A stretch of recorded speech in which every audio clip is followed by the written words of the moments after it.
But right now we're going to bring on Russ Farnsworth. He is an information system technologist, musician, and filmmaker from Los Angeles, California. Russ is a writer for the political blog Reclaiming Our Birthright, and let's get him on right now. Russ, it is Monte. It's been a long time. How are you? It has been a long time. I've been fine, just trying to ride the wave of this thing. And luckily I started shaving my head years ago, so I don't have hair to pull out, but that's what I would otherwise be doing. I shave my head like 2-3 times a year. Right now it's shaved because I feel you. I mean, every morning I wake up and I'm just like, what catastrophe is going to happen today? Yeah. Yeah, it's just unbelievable things that are going on in the government, and nobody really stepping in or stepping up to try to stop it, stop Trump from what he's doing. He's got his Republican cronies. Well, you bring up a great point because I see a lot of people like Ted Lieu, Adam Schiff, they're tweeting, they're going on these shows, but we want action. And let's talk about something you brought up during the campaign. And out of all the articles I read, and this was one of the most brilliant articles I've ever read, you were talking about the wall. And one of the first things you said during the campaign is you said Trump building a wall is straight out of the 1950s. Explain that, please. Well, it's just we have so much technology that would be much more effective at stopping border crossings than a physical barrier, which really isn't going to do much. There's always ways around it, but and it's just an ugly, in every sense of the word, it's an ugly, ugly proposal. It's very racist and incendiary for anybody that's Mexican or Central American, that we have to put up this big wall. And it's going to be ugly, too, just aesthetically. They're trying to make it aesthetically pleasing on the U.S. side. On the Mexican side, this thing is going to look like the wall of, the Berlin Wall. It's not going to look like the Great Wall of China. It's going to be graffitied. And it's actually going to be kind of interesting if any of it does get built, because everybody will be putting their opinions of Trump on the wall. Well, yeah, it's interesting because Vicente Fox said he calls it a racist wall. He says it's we're bringing division. And what makes no sense to me about this wall is, first of all, this is not about Trump anti-immigration, because we know Mexicans coming to America has been down over the last few years. But not only that, right. After Trump won the election, and I tweeted this out 1,000 times, he applied for Mexican illegals to work for him, his winery. This is not about keeping Mexicans out. This is about just a racist. It has nothing, like you said, there's a million other ways to keep people out with technology. Building a wall is just a racist monument. That's all it is. And if Trump cared so much about Mexicans coming here, he wouldn't hire them. Right, yeah, absolutely. And, not to sidetrack the topic, but I think it is the same thing with his travel ban that he put in place. Great. I was going to ask you about that next. Yeah, nobody was made safer from that. Had that ban been in place since the founding of our country, there's not a single life it would have saved. So there was no reason to do it from a safety and security standpoint. So you have to imagine that the only real benefit that comes from that travel ban was that it once again restored the right of Anglo-Americans to shove their finger in the face of a brown person and say, I'm better than you.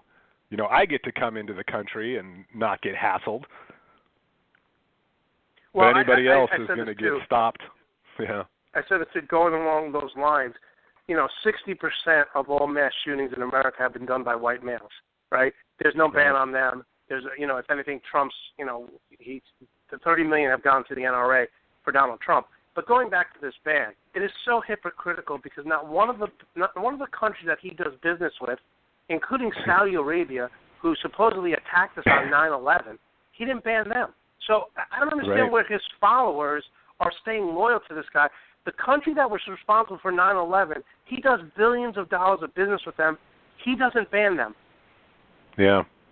I know, and I think that the reason for that, and I'm sure you've encountered this, because I know that you're on social media a lot. I've seen you post a lot on social media, and I've seen you get into conversations with people. But a lot of these Trump supporters, like a lot of average Americans, kind of listen to or read the headline, and they don't really go much further into depth with it than that. And so I've had instances where people have posted articles that they obviously had never read because it completely, was against their opinion, but the headline made it sound like it was something that, they would want to promote. And so Trump has come out with a bunch of headlines. Essentially, he's come out with, build the wall, get them out. He's got all these little slogans, and of course it sounds good to people. Lock her up. Right, lock her up, all this stuff, and it sounds good to people. People want rule of law. They want our border to be respected, all of that stuff. So this stuff sounds good, but they don't look beyond the headline. And Trump is not even secretive about what he's actually trying to do. I mean, he wants to get rid of all of the illegal immigrants who are picking strawberries and scrubbing toilets for $3 an hour, and he wants to make those jobs available for Americans again. But he's at the same time saying that he's going to institute a merit-based immigration policy. So we're going to be bringing in people who have skills, and we're going to be giving them the good jobs. So the Americans now, I guess, are going to be picking strawberries, while the new immigrants, who I'm sure the most meritorious thing you can have is going to be that you have white skin. Those people are going to get the engineering jobs, the nursing jobs, basically all the jobs that pay well and give benefits. Well, it's flabbergasting that people aren't more up in arms about it. Well, you talk about the headlines, and George Carlin used to say, and I use this for politics and sports all the time. George Carlin used to say, think about how dumb the average American is. It's like 50% of America is dumber than them because they're just average. So that's pretty much a Trump supporter right there. Now, let's talk about a little bit about the Keystone Pipeline. I know a lot of people are talking about this now. Obama stopped the Keystone Pipeline for a while. Obviously, Trump is doing everything he can to erase Obama's legacy because his hatred of a black man in power is borderline. It's not borderline. It's criminal. It's absolutely disgusting. Yeah. So talk a little about the Keystone Pipeline, and what are your thoughts on that?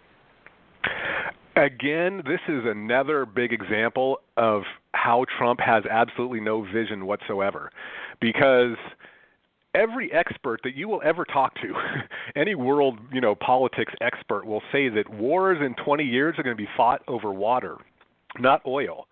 And so here we're going to bring this dirty oil across our country, threatening the water supply for millions, tens of millions of people.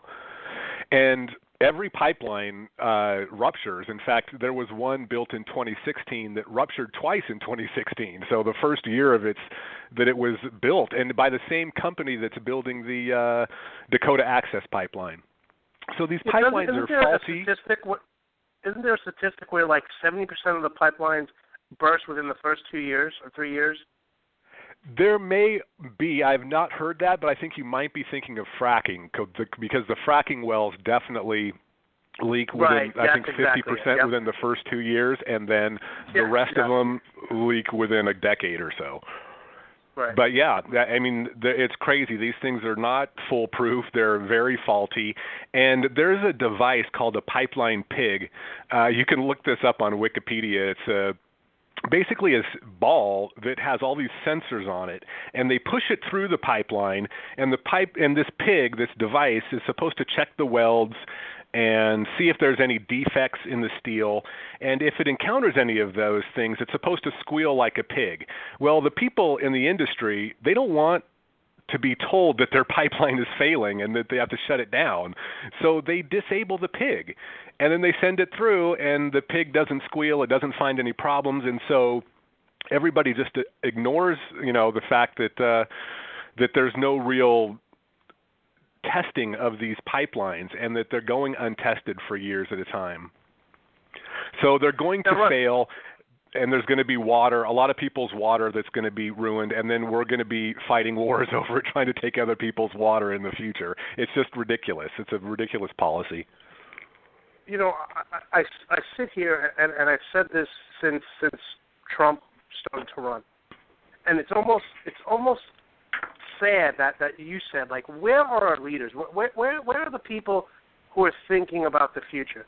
I look at this administration. I look at people like Marco Rubio. I look at Ted. They are stuck when it comes to healthcare, when it comes to nuclear arms, when it comes to the environment. They're living in the 1950s. That's what this administration is about. They're not taking us ahead. Like you said, with the Keystone Pipeline, it's going to ruin drinking water. You thought Flint was bad. This is going to be worse. Right. It's almost as if this administration, every thought that Donald Trump has, whether it comes to women's rights, gay rights, it's straight out of the 1950s. Yeah. And again, that's his lack of vision. He can't look forward to something and visualize something. So he has to look back and say, well, what worked in the past? What did we do in the past that actually turned out well? But we can't do those things again now because we've got 320 million people in the country. We can't just say, oh, everybody gets to burn as much fossil fuels as they want. That's not going to work anymore. The Industrial Revolution is bad, bad enough. Well, that's the whole thing where I have a problem with these coal jobs. First of all, coal's not going to be. We're not going to use coal 20 years from now. And if Trump cared about the coal miners so much, his health care plan gets rid of coverage for black lung disease. So basically, what he's saying is, and this is why Trump wants coal, because he has stock in coal. So he wants to use it, but he doesn't want to protect the workers that are there. And this is what I keep trying to tell Trump supporters, which I don't really give them credence. They make up 24% of America. They're not even a quarter. But when I try to talk to these Trump supporters who are for these coal, I'm saying you could work in the coal mines, but the minute you get sick, you're not going to be covered. Why would you want that? Yeah. Now, there are more than twice as many. Go ahead. No, go ahead. There are more than twice as many people working in the solar industry now than there are working in coal. There's more people that work for Arby's. I mean, are we gonna? Why not burn sandwiches for fuel? We wouldn't be poisoning people with coal ash. We wouldn't be giving people black lung. We could buy a bunch of Arby's sandwiches and chuck them in a furnace, and it'd probably be a lot cheaper because coal is a very expensive fuel. In every category, all you got to do is go back to the 1950s, and that's what Trump is. Finally, Russ, two things. First of all, I ask this for everyone who comes on our show. I switch with my answer every day, but who do you think is the most dangerous person in Trump's inner circle? Oh. Wow. I wish I had time to really give it some thought, but off the top of my head, I will say Betsy DeVos because education is so important. If we start cranking out people who are no smarter than the people who are behind Trump 100% right now, after everything that they've seen, after everything that's happened, then this country is going to be in a very, very, very dangerous place. So my answer would be Betsy DeVos. I don't know if you heard my opening about her and her ties to Sally Mae and I heard a bit. Oh, man, it's awful. I heard a bit. I wish I had tuned in from the beginning. And, I don't know if you connected it to Trump and his fraud case, but all these people, that's what their plan is. Their plan is to have a big fraud of education system in the United States. We're going to create the education system to be a big fraud scam, and everybody's going to be in it because everybody's part of the country's education system. Well, listen, it's the raping of America. It's what Sessions wants to do with private prisons. It's what Betsy DeVos wants to do to the education, and it's also what they want to do to public housing. Which, by the way, all the public housing that's going to go up, it's going to be Trump contracts. They're going to be his construction company that builds these houses. And I guarantee you they're not going to be up to code. There's going to be huge problems. And finally, Russ, tell us a little bit about the blog Reclaiming Our Birthright. Yeah, well, it's trying to get people to think a different way about politics because it appears to me that our political leaders, if you can call them that, whether they're Democrats or Republicans, set the political agenda. And so if they want people to get out and protest about whatever, any particular issue, taxes, gun control, abortion, any of the people break out their signs and they go out and they start protesting about it. And all of those issues, or most of them, are really not that important. I mean, it's all important, but it's also very divisive stuff. No college co-ed is going to convince a Bible Belt, some person, that abortion is okay and that she has the right to get an abortion when she wants. It's never going to happen, and no redneck is going to convince, that same student that they should be able to have any gun that they want. And so we fight about these things and go nowhere. We need to focus in on corruption and illegality that occurs in government and fix those things, and everything else will fall into place. Speaking of just going back to the Keystone Pipeline, someone just tweeted me, just always remember that the U.S. will not use U.S. steel despite President Trump's pledge. It's using Correct. Russian steel, who's partnered with Exxon. Mm-hmm. So that's another lie that Trump is. Well, listen, Russ, loved having you on. Definitely have you on again. And once this show is archived, we'll put it on your Facebook page. And definitely try to send me the link to that blog, Reclaiming Our Birthright, and I'll definitely put that out on social media. Thanks so much for coming on. Awesome. It's been a pleasure. Take it easy. All right, man. Have a good one. Bye-bye. That was Russ Farnsworth, bringing the heat. He is very knowledgeable. I met Russ when I was living out in L.A., and he was really into politics back then, and I think I told you the story. I really wasn't until I went to my first Obama rally. But he's very knowledgeable, very well written. He wrote a great article regarding Trump and, basically talking about the wall and how he broke it down, basically directly out of, the 1930s, his approach. And he really hit the nail on the head. When it comes to Trump, he has no vision. He just talks about the past and tries to relive the past. People do who are insecure and they don't evolve. We all know people who live in the past. I have friends who still talk about high school football games. It's like, dude, you're 4 years old. What the hell are you talking about that for? And this is a classic example of Trump. Trump is definitely someone who lives in the past. His racist rhetoric, it's just disgusting, and we need to really fight back. Like I said, if we don't get Trump, people are talking about 2018. Let me tell you something. If they could hack and rig a national election, you don't think they could rig state elections? It'll be rigged, and the GOP will never, ever give up power. So we need to impeach him before 2018. I want to give a big shout-out to Russ Farnsworth again. Did a great job getting a lot of emails about his knowledge and how informative he was. So we definitely going to have him back on. Love to have people who are knowledgeable, people who are passionate, and people who definitely back up what they do. Like I said, he's been politically active for years in his blog, so I'll definitely post that for you guys to check it out.